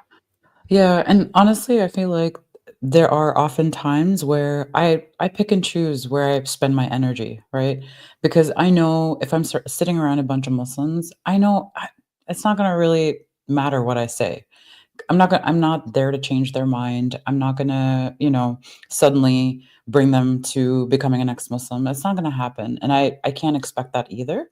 And also, I'd rather spend my energy with people like you, people who I know I can speak to and I can be in safe spaces with, and that I know are not gonna judge me for leaving a religion. And I think that's the scary part is that, like, how inflated Islam is. Um, and yet here we are, we're continuing to like poke little pins in it to deflate it just a Yeah. little bit more. No, for sure. I mean, there is years and like centuries of things that need to be exposed, like I'm happy to Yeah. do a little piece, chip away at it every day. That's, I And think, that's yeah, I exactly think, how I feel with my doodles too, is that like there's so much content that I could be making. And also I have to like go, I'm just gonna chip away at these things bit by bit because there's just so much to say and so much to doodle. And so I have to kind of also go, okay, like stay focused on like one thing at a time. yeah, it's so true. Like even then we were talking about those the halala thing and I was like, oh my God, I have so Yeah. much to say about that. But like again, it's like Yeah. there's so many little aspects that we can tackle, and hopefully we will be here for a long time and we'll continue to be doing this. Yeah. And I'm super proud that you've come out, so to speak. It is coming out of a certain kind. It is. And I honestly, that's Yeah. like the way, a lot of LGBTQ Muslims will describe it as like being in a closet within a closet, where they're closeted because they're ex-Muslim, they're also closeted because of their sexual orientation or their gender. Like just even that, hearing that, right? How much harder it is for some of us within the ex-Muslim community to even come out of the closet and then come out of another closet. That's just yeah, it's the pain we carry, it's the trauma that we carry, and yet I'm just really grateful that you and I are here, and there's a lot of us. I'm really glad that, first of all, that we're alive at a time that we're actually doing these things and that we're actually raising awareness in our own ways, and, that gives me a lot of hope, is that there are good people in this world that are doing really good things. And the lottery of birth, right? The fact that we're able to Exactly. be born and brought up in countries where thankfully these basic freedoms are guarded. Because yeah, had we Yeah, been born back in Pakistan or something, there is no way we'd be having this conversation. So yeah, we'd have to probably live a exactly. double life if we ever even realize the truth, because Yeah, that might not have even happened. So exactly. And yet yeah, we still live a double life too, right? There are so many spaces where we have to be a different person, especially if we are among family, among really religious family, among people that we just don't feel safe telling them that we're ex-Muslims or that we're atheists. And so there are times where we actually have to be careful too. And also that we have a little bit of a privilege of living in Western countries where freedom of religion is as just as guaranteed as freedom from religion. And that's exactly what Islam forbids is freedom from religion. although Muslims will tell you there is no compulsion Oh, religion, of but that was course. the Meccan Muhammad, who was all unicorns and rainbows, and then it Right. shortly goes very downhill from there, from 0 to 100, Yeah. like But they straight also away. don't read the full verse, right? It's not even about like the compulsion of like, there's no compulsion in religion, but the rest of the verse, when you read it, it's still about religion and being Muslim and being against disbelievers. And so And the they love sheer to hate leveled at the disbelievers. exactly, I think you've put exactly, another verse there and you've like bigoted because it's so rude. Like, oh my exactly. goodness. And I Like, often yeah. wondered too as a kid, right? Like I had a gay friend in school and I wondered every day, Nuria, every day I took the bus with this kid and I would sit there and in the back of my mind, I'd be like, "Oh my gosh, he's gonna go to hell. I can't even do anything to protect him."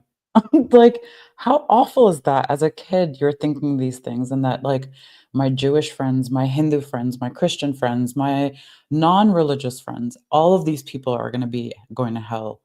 And that there's a part of me in my brain at all times that worried about that. How crazy is that? That we, No, in our ditto, childhood. ditto.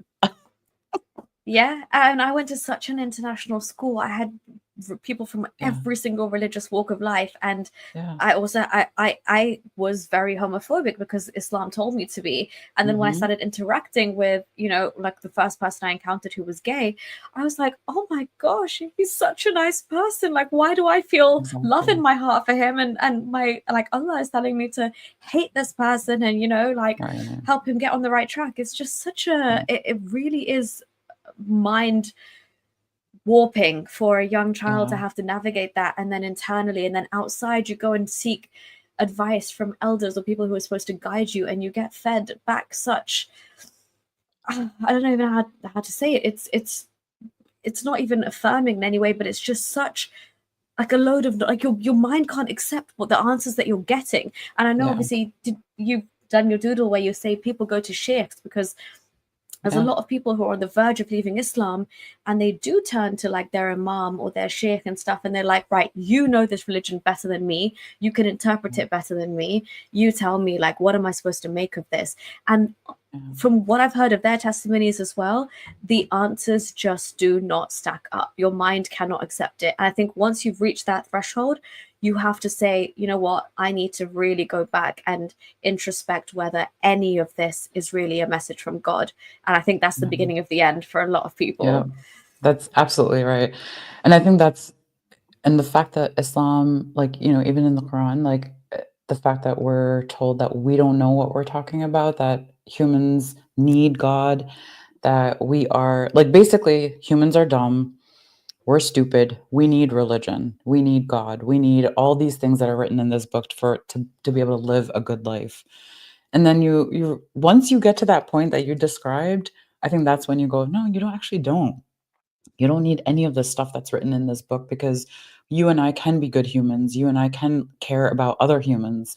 And that's literally what empathy is, right? Like, and I think Islam just stops your curiosity and your empathy at such an early age that it's almost like you're unable to empathize with your gay friends or your Christian friends or your Jewish friends, um, that you kind of lose that sense of curiosity. And I think that the same thing with my doodles too, where it was like finally when being told that, like, I'm gonna like my parents were like, you're gonna have to breathe life into your doodles when you die.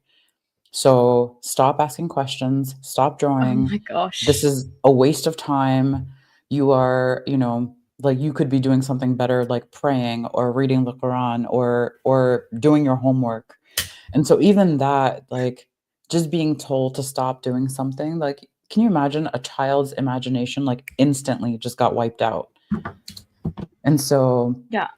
even that it's the constant sort of like control and policing of all these different aspects of our brain, of our body, everything that we're told to believe and not believe, is being fed to us instead of us making our own decisions. And then on top of that, Islam's like, yeah, you're dumb, you need this in your life. And so we're like, oh yeah, we're dumb, we need this in our life. It's like No, and zombies, right? it is, and like, how dare you? I've honestly got to the point where I'm Yeah. like, how dare you, as the god of this religion or the prophet, to, like what you said, just in that, the fact that you can't draw, or you can't draw like an image, because Allah on the day of judgment is going to ask you to bring that image to life, and then you're going to look like a Right. muppet in front of Allah because you contested his powers. You have Right. literally killed, as you said, like, killed creativity. You've killed a child's imagination. That's so crucial to a wholesome, like, life experience, whether it's, I Yeah, always say Islam sucks the joy out of life, but these it things that are does. so important to human, like, just the human experience on earth, whether it's music, whether it's art, whether it's like Right. poetry. Muhammad beheaded, women who would write poems just mocking him. The Right. Islam is it's just so totalitarian that I'm like, the fact that Yeah. you were even allowed to be a little bit liberal while being a Muslim, I really respect those Muslims who do those things regardless, because you are putting some value on what you think is important in life, as opposed to these harsh, Yeah. draconian commands of a very twisted, vengeful God. Right, right. I'm glad that Um, we, collectively moved away and found our agency, and I think found ourselves through that too, right? We are very different people than we used to be, and I think that's the thing is that, like, that we accepted change and we were open to change. Whereas Islam is it just makes you closed off to change. It gives you that sort of us versus them mentality that, like, oh, we're Muslims, we are very special because we're the last and final religion, we have the last and final prophet, we have to have a little bit of ego about it. And so I think even women get sucked into that whole story of, like, oh yeah, we're the last religion. And so of course we're the special ones. And even the women are the most special. And it just but again, there is nothing special in it for women, especially LGBTQ community. Like, there's nothing in it for us. Um, and so to and even that's where have the the superiority comes in, right? exactly, exactly. The supremacy that is built into Islam. We talk about, like, white supremacy here in the Western countries. There is absolutely something called Islamic supremacy as well, that we're here because, Islam is the best. It is the only religion that everyone needs. Um, the entire world is going to be Muslim at some point, right? There's all these, like, very, like, future dreams of Muslims that, like, apparently the entire world is going to be Muslim. Um, and I think that's where we start to realize that, yeah, there's a lot of really crappy stuff in here beyond even just what I'm experiencing as a woman. Yeah, absolutely. So Doodles, I'm conscious of time because Yeah, we've gone over an hour and I'm not sure how much time you've got. yeah, But I wanted to ask you one final thing, and I'm gonna just invite one more guest to have a quick chat with us, sure, if that's okay, because he's been. absolutely. I was just to show you an insight into kind of how bad the situation is in the UK at the minute. But yeah, what I want to ask you is just kind of, I could talk to you all day, and I wanted to do a series on the fears that we've shed since we left Islam, whether it's like these Yeah, jinns or, Allah sitting on his throne somewhere looking down at you yeah. and all of that. But for now, what I would really love to hear from you is what would you tell like the 13-year-old you who was growing up within a Muslim household, and hearing all these things and having all of those kind of restrictions put on her and maybe having some doubts? Yeah. I think the first thing is I wish someone told me as a 13-year-old or even a younger kid, because I started learning the Quran, I think, when I was like maybe 7 or 8. Um, my mom would sit there and make me read the Quran and then listen to an Urdu, like, translation of the Quran as well. It even, I don't know, Nuria, if you did this, but even the Urdu translation was so hard to understand because my kid brain was like, Yeah. I don't know what I'm reading in Arabic and I don't know what I'm listening to in Urdu anymore. Oh, bless But you. Oh but I gosh. think even in that situation, I wish someone told me that these were stories. I think when I first heard that word being used for the Quran and Hadith, that these are, and this is actually, mind you, this is my professor for my one of my first classes for Islam, and this is a university in US. And he's like, "These are stories." And I was like, "Wait, what? What did you just say?" Like, just even that alone, I wish someone said that to me as a kid, that these are stories that made sense to people in that time. They are, there's no facts in here, and that we can actually read this very objectively. And, there's parts of it that you wanna, like, think are great. Sure, fine. We can read any book and take good things from it. And that I wish someone was there for me, like, as an adult, who I could actually openly and safely ask questions.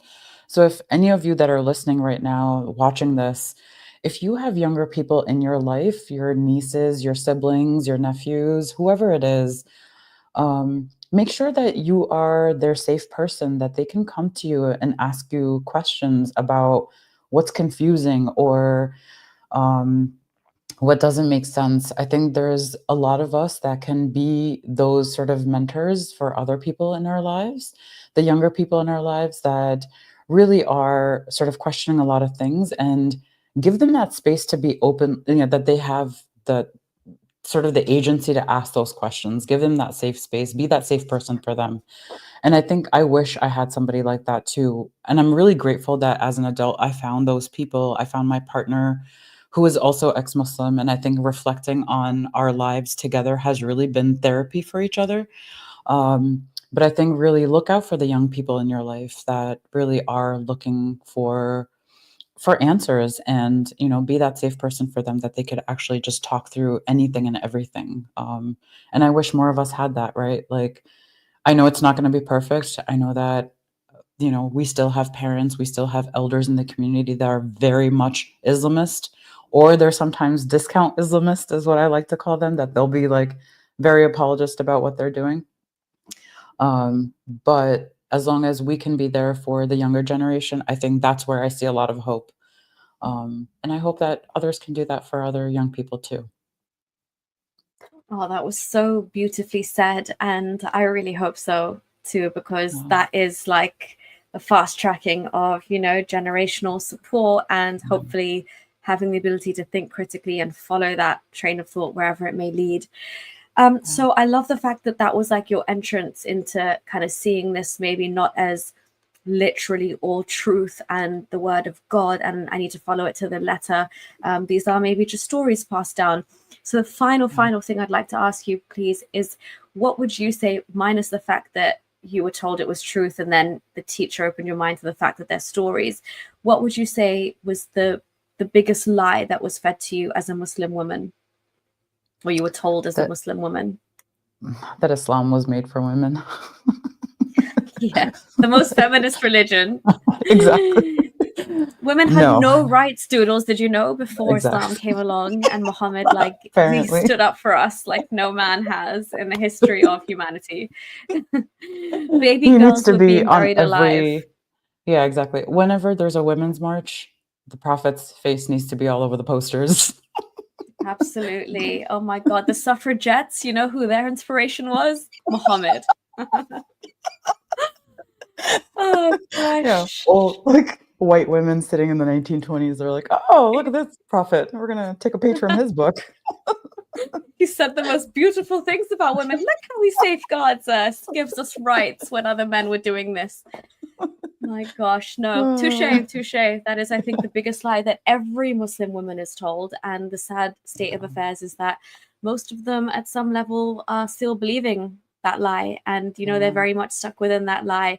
But we're here to show you, if you're watching and you are a Muslim woman and you sometimes do have thoughts that, why am I being told to do this, or dress this way, or go back to an abusive husband, or stay home and raise children, or cover up, or not speak to so-and-so male friend anymore. There is a life outside of that and beyond that. There is a life that you can reclaim for yourself.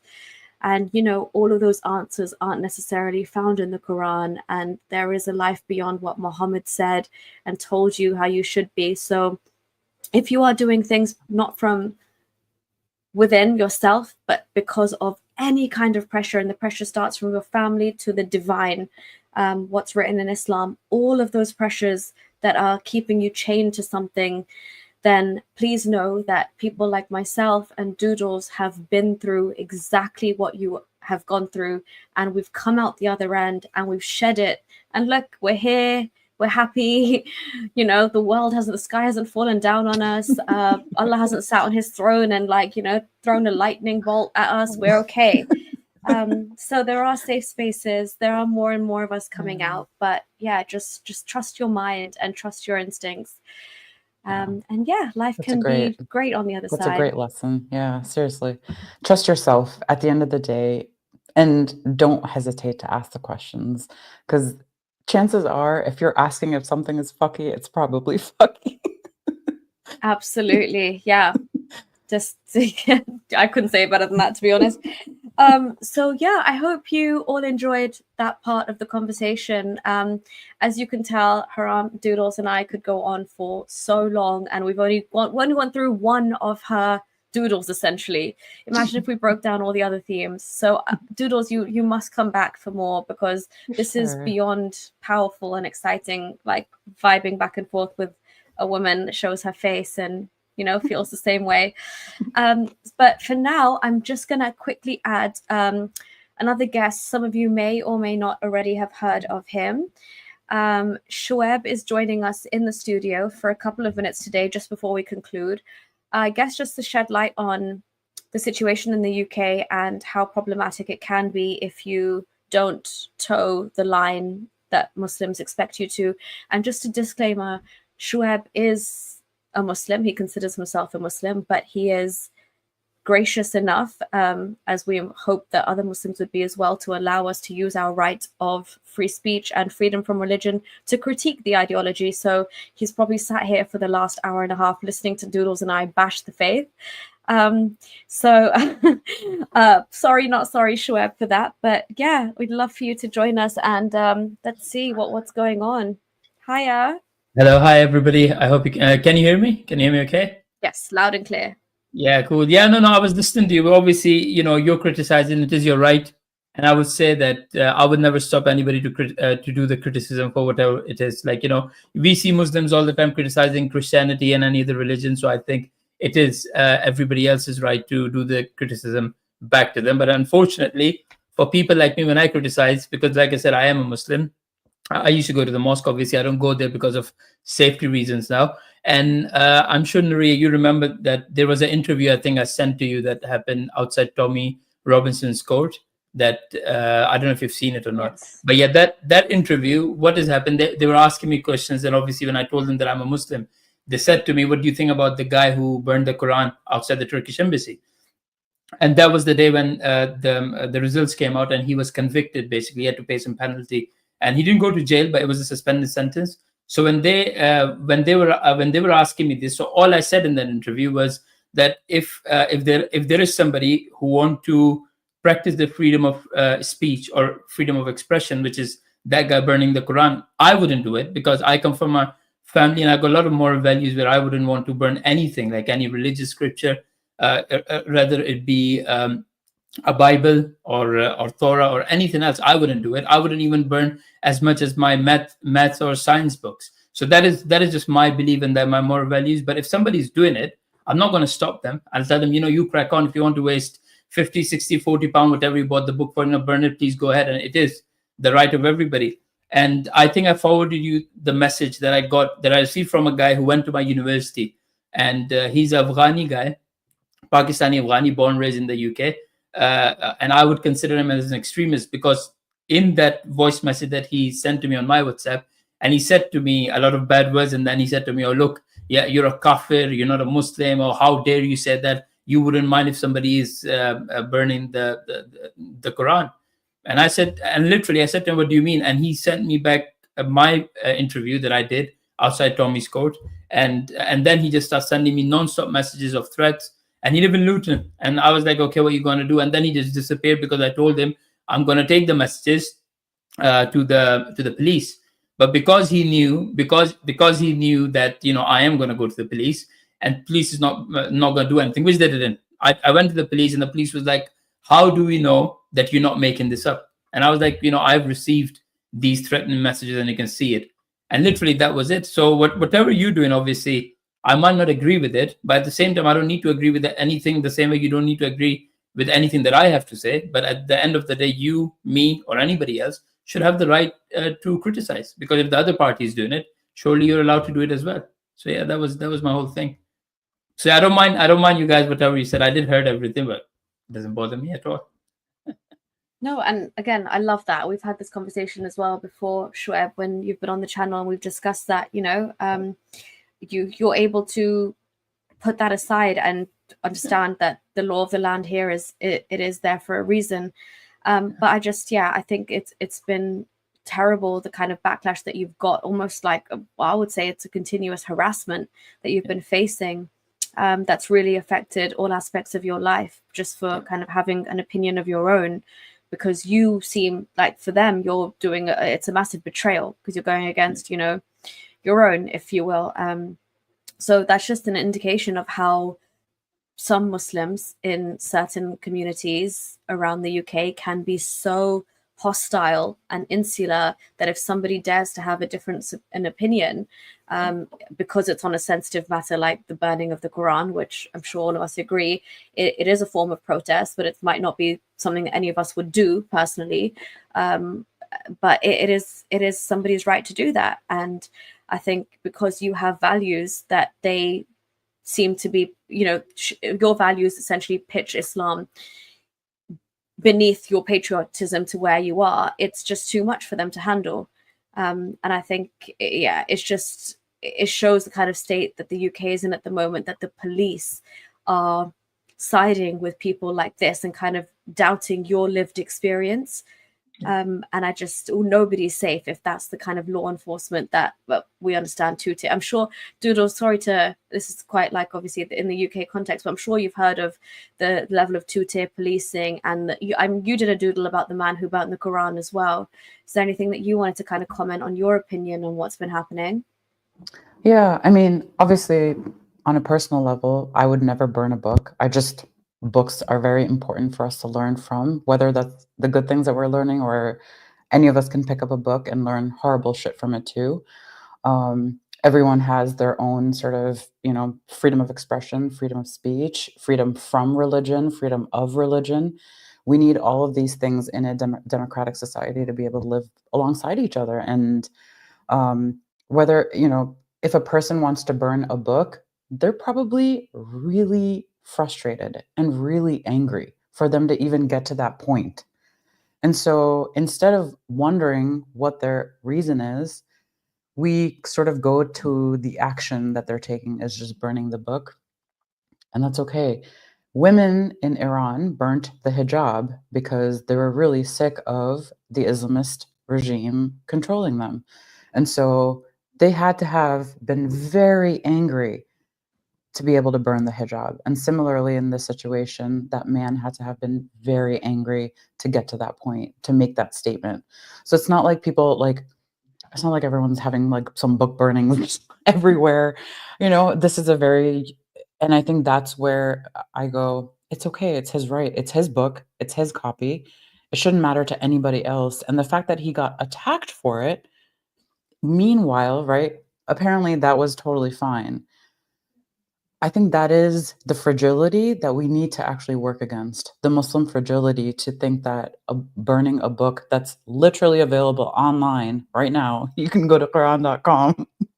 So even if burning a book is doesn't even make sense, right? Because it's available online. So, but I think at the end of the day, the fact that, Shoaib, thank you for being open to, you can have your beliefs, we can have our lack of beliefs, that's totally fine. And for us to live next to each other, we have to be able to respect each other for that too. And I, thank you for being one of very few Muslims who are even open to that. I think you're probably of the minority among all the Muslims that are there in the UK. And I hope that, you remain safe. Unfortunately, the kinds of things that you hear and that you're hearing just from that one statement, Nuria and I hear all the time. Every day we get hate. And so just, thanks for defending everyone's right to freedom of speech and expression. Well, that did come with a high cost. I think Nuria knows that I used to work for Swansea Council. I got fired from the Swansea Council. Anywhere I go so I live in a village. It's a very small village. Everybody knows everybody. And it has come to a point where these people, these Muslims actually from the mosque, from the main mosque, they literally message the police almost every other day, if not every day.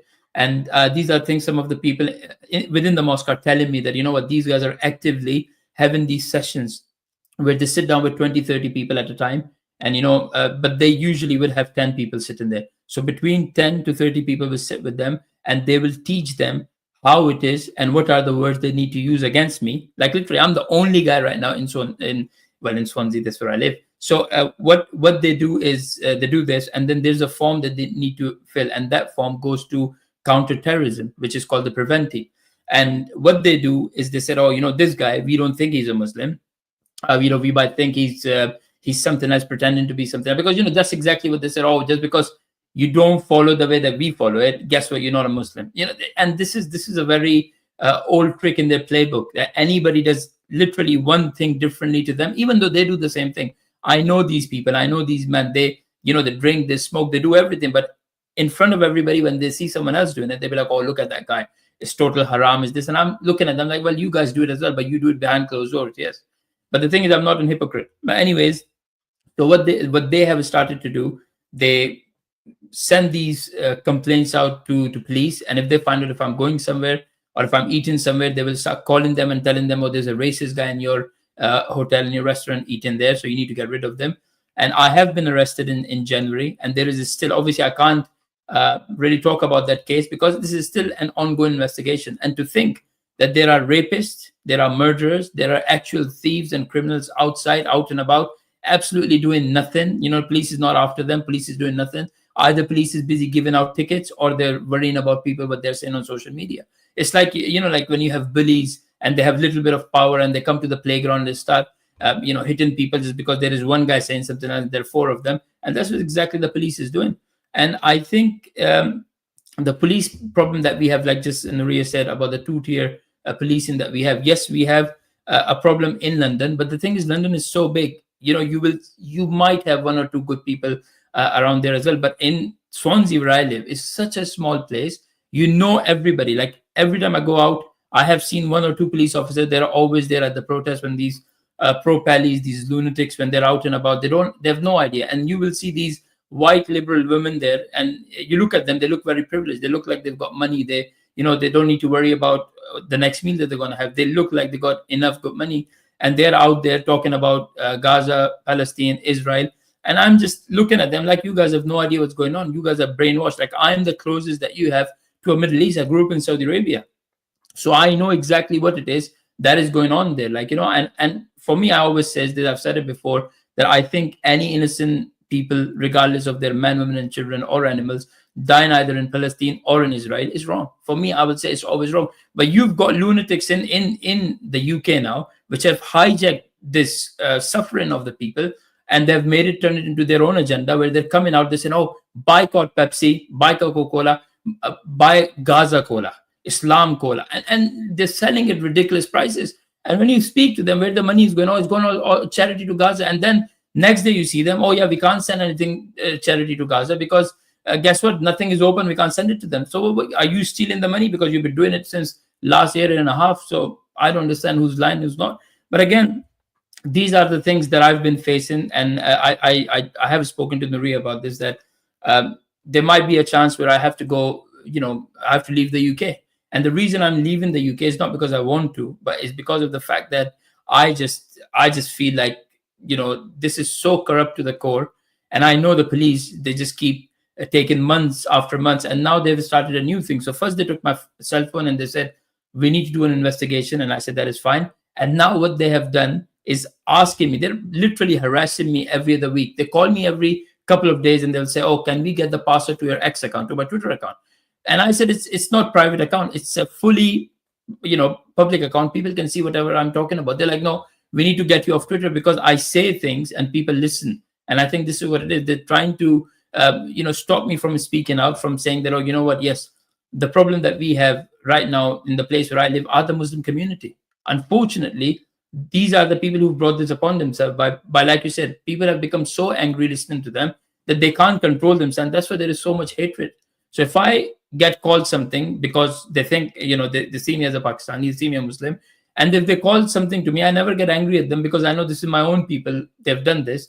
And that's why we're facing this absolutely horrible time. We can't really do anything. So yeah. Yeah, I think the worst part is, Shoaib, for me, that, that when I heard the news that you're actually thinking of leaving, not because you want to, as you said, but because you're essentially being forced out, because there's just they make your life here such a nightmare for you to do normal things like get a job, go to the gym, attend your mosque, that they've just made life here untenable for you. So the fact that you've been pushed into this corner, which is exactly what they want, and it means that they've won. So when there are a few kind of dissenting voices, not even dissenting from the religion, but dissenting voices from what they want you to say and act like and do and behave like it. This is how they turn on them, you know. And I personally just wanted to ask you, I mean, it's a sad state of affairs, and you know, whatever happens, we'll talk more privately, and I wish you the best moving forward, of course. But has this not really put you off from, I mean, obviously you can probably separate Islam and Muslims quite easily, but has this not put you off at least the way that Islam makes people behave? I think it's obviously I would say yes, but then there are some very good Muslims. Like, and obviously I myself am Muslim, and I know a lot of people that get in touch with me. The people that I've told personally, like I've told you, and none of them are Muslim. They're white. They're from here, and a lot of them have said to me that they would want me to stay regardless of how however I may stay. So yes, there is an anger that I've got inside me towards the Muslim community. Of course, it's not to anybody else. It is the Muslims. It's not the non-Muslims. It's not the Christians. It's not the Indians. It's not the Hindus. Not the Sikhs. It is actually the Muslim community. And just to look at them the way they are, such like their mentality. Of course, it is driven by religion. I'm not going to deny that, because and I you know what, it's very hard for me to even say anything, because I get so confused at times, because I know my parents, I know a lot of my friends, like I said, they are really, really good human beings. But I think the thing that you can separate, and we have spoken about this before 3 months ago, which was I think for me, I never look at it, oh, look at me, I'm a Muslim, so I am up here, and because you're not a Muslim or something else, you're down there, which is, I would say 90% of the Muslims think that way, because apparently they think just because we are Muslim, all right, we're on the top of the land because our religion is the best, any other religion is wrong. And you see them doing it in London, you do it everywhere else. But for me, before my religion, I'm a human. I look at people for the character, not because of the religion or skin color or whatever that may be. I will treat somebody the way they will treat me. Not only that, but also the way their character is. If they're a good human being, I'll be good to them. If they're bad to me, maybe I'll still be good to them. But you know, it depends how far they push me. Like these Muslim community, I tried to be good to them, and it's been almost coming up to air now. And I've tried my best not to be angry at them, not to say anything to them. But it has come to a point. I think when I got arrested, being in the country for 10 years with no criminal record whatsoever, not as much as a speeding fine. When you have police turning up to your house, arresting you and saying that, oh, we're going to arrest you because you're being racist towards the Muslim community, of course you get a bit angry. And I was in jail for 15 hours. All I had is 4 walls, and my head was going everywhere. I was thinking about everything. I'm like, what the hell am I doing here? Why am I here? I'm 38, right? I've never been to prison, neither in Saudi Arabia, nor in Pakistan, and now in UK, the place where I've lived, law-abiding. I'm a law-abiding citizen. I've lived by the rules of the UK, right? I adhere to all the laws that there are. And then for them to put me in prison, yes, I think that did annoyed me, made me very, very angry. And yes, I do believe a lot of these people in the UK, and I'm talking about the Muslims in the UK, for them, their 99% of the personality is, oh, I'm a Muslim. You will see them whipping out the mats, praying in front of people in the middle of the road because they want to show off, oh, look at me, I'm a Muslim. I'll never do that. When I was fasting, I think you know that, Nuria, we had a very long live when I was fasting. I didn't even break my fast, and I was like, yeah, keep going, I don't mind. And the same way, I will go out with my friends, they'll be eating, and they'll say, oh, do you want to eat something? I won't tell them that I'm fasting. I'll say, oh, you know what, I'm not hungry. That's it. I don't need to bring in, oh, I'm fasting, you shouldn't be eating in front of me. But a lot of the Muslims, they love doing this. They like to do something for their own religion. We've got nothing to do with anybody else, just between them and their God. But they like to implement on everybody else just because they're around them. So, you know, it's like I am angry, but I don't think I'm angry to a point where I'll be like, yo, I'm in, I'll say, oh, I'm not. I don't want to say it because somebody might clip it and they'll be like, oh, he just said it, that I'm in. Yeah. Yeah. No. Be careful. Of course. Yeah. And yeah, that makes sense. I'm just sorry for everything you've experienced here. And I think, finding myself behind bars because of a community that disagreed with me and law enforcement took their side, getting harassed like this, it would definitely rattle me in more ways than one. But Shoaib, thank you so much for sharing that and being here. And like I said, we'll talk more privately based on your situation. But we wish you all the best. Thank you. from our end. And even if, you know, whatever short stint you've had, you've been an incredible sport, and you've, you know, thank you for being on the right side of history. It means a lot. Thank you very much. Thank you. No, but No thank you for worries. having me, Take and care. thank you for everything that you've done. Thank you. No worries. No worries. Take care. Speak soon. Take care. Bye-bye. Bye-bye. Bye. Okie dokes. Doodles, I think we can start to wrap up. I'll just go through the super chats. But I realized in the beginning of this, I put the America flag and I put the British flag for the UK, the Union Jack for me. And I wanted to quickly compare and contrast with you, like an ex-Muslim experience in America vis-a-vis the UK. How would you say life is right now for an ex-Muslim woman like yourself coming out now publicly in the US? It's pretty quiet. Like, Okay, I think we like quiet. US, I know. I think US is definitely going through a lot right now with the current administration, and we're seeing a very big push of Christian nationalism coming through. And so that's really scary, is we're seeing Muslims and Christians sort of aligning their efforts. So I think, yeah, these next 3-4 years are going to be really interesting to see what happens here. But I think as far as ex-Muslims go, I think there's not a lot of ex-Muslim content creators that are in the US. Yeah, I don't seem like, it doesn't seem like there are, or because maybe the US is just like on such a bigger scale that, I mean, do you get these attacks from the communities, and do you get like, it just seems like a lot quieter in general than what's happening across the pond? Yeah, I think everyone is so worried about the Christian nationalism here in the US right now too. So I think maybe that's maybe taking the precedence.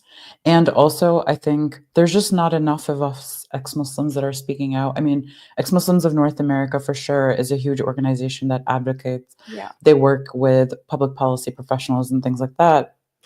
And also, I think there's just not enough conversation here in the US going on about ex-Muslims. So I feel like that's something that I'm really trying hard to do, is raise that awareness here in the US as well. So for example, just I had my doodles at the American Atheist Conference recently. And so just making sure that the US is opening up to these conversations and that we're raising awareness here as well. Okay, and you're not getting like within communities, like close-knit Muslim communities, at backlash for being a content creator, so to speak, or Not right? really. Okay, I haven't heard. I mean, I do hear from individuals here and there that do reach out to me, usually threatening messages and things like that, but not as much as I think maybe things are the way they are in UK and Australia, maybe even. But yeah, it's kind of different here, I think. Yeah, I think that's a really interesting topic to explore. And well, maybe one day we can come and be a bit more prepared on it, and I'll kind of do some like take some anecdotes and do some research and put them together, because I think the general like immigrant experience as a Muslim in the States is very different to the UK. I feel like they're a lot more radicalized here, like second and third generation immigrants. I mean, I'm third gen myself, but I'm an anomaly, which is very alarming that, you know, most people are veering more and more like back towards religion and holding on to their identity and their faith more than becoming more and more British as the generations pass. But I think in America, everyone seems to be a little bit more chill for the most part. So I think it will be interesting to compare and contrast the immigrant experience. And I do think there is that a little bit like, we still do, if there is conversation around, I think the term Islamophobia is really big here. So if there is conversation, if anyone does try to talk about Islam, we do get that sort of, we get it from both sides basically, right? Because we're seen as promoting anti-Muslim hate, right? So just what Samir said here, and that we are getting called Islamophobes as well. And so we do, I think generally ex-Muslims experience this across the world, where we're getting pushed from all the sides. And kind of homeless. I think, yeah, I know, exactly. We sort of end up experiencing that homelessness as soon as we leave Islam, because we don't have that belonging anymore. That community, the close-knit community that we had, a lot of our community is online, which is great, but it also doesn't help us in that, you know, sort of the day-to-day life that we live. Yeah, this is interesting. And you're right. I think there is a lot of that too, because of how the anti-Muslim hate weaves this in so much too, right? Because they see women in hijab, they see men with beards. They also, they'll pick up on little things like, oh yeah, the prophet married a child. Yes, we know that. Yes, it's horrible. And also there's much more beyond that that we personally experience as ex-Muslims that I think non-Muslims will never understand. Yeah, well, we'll keep chipping away at it, and hopefully we'll make them understand little by little what we've actually gone through, but also to, save humanity, hopefully, from the threat that this ideology poses. I don't even call it a religion anymore. It's so like totalitarian in nature to me. I'm like, no, we need to be as scared as we were during World War II. But Haram Doodles, thank you. It's been an absolute pleasure chatting with you. Thank you so much for having me. I know. No, of course. And please come back anytime. My platform is your platform. I'm so proud of how far you've come. And yeah, just keep doing what you're doing. Thank you. Thank you so much. And I'm equally just as proud of you. I think as ex-Muslims and leaving religion behind, I also noticed that women start to protect each other and care for each other a lot more than they used to. And so I do appreciate that. And I'm glad that I'm here among really amazing women like yourself. So thank you. No worries. And hopefully we just keep growing and growing in numbers. So yeah, I want to thank everybody that sat here for almost 2 hours and listened to Doodles and I rant and rave and rage about all the things in Islam that made us turn away from it. And hopefully you can take something away from this stream. Please do follow Doodles on Instagram if you haven't already. And, a picture speaks 1,000 words. Share those doodles far and wide. I think it's even less confronting than having a conversation with somebody, is just to plant a seed and send a picture. So yeah, thank you everybody. And I hope to do some more lives. Quite busy in general. I try to do more recorded, like long form videos these days, but I will try and do I will try and do more lives when and as I can. Thank you, Doodles. You are amazing. Says, where is that? Sorry. Josie Whale says you are awesome, which you are. And yeah, I just want to shout out the super chats before I go. Thank you so much again to Reincarnation Entertainment. Thank you to Kiko from Poland. Represent Polska here. You both are doing a great job. Thank you very much. And I hope to visit Poland actually very soon in the near future. So it's on my bucket list. I've heard very good things recently. Bernadette became a YouTube member. Thank you so much, Bernadette, and welcome to the Holy Humanist family.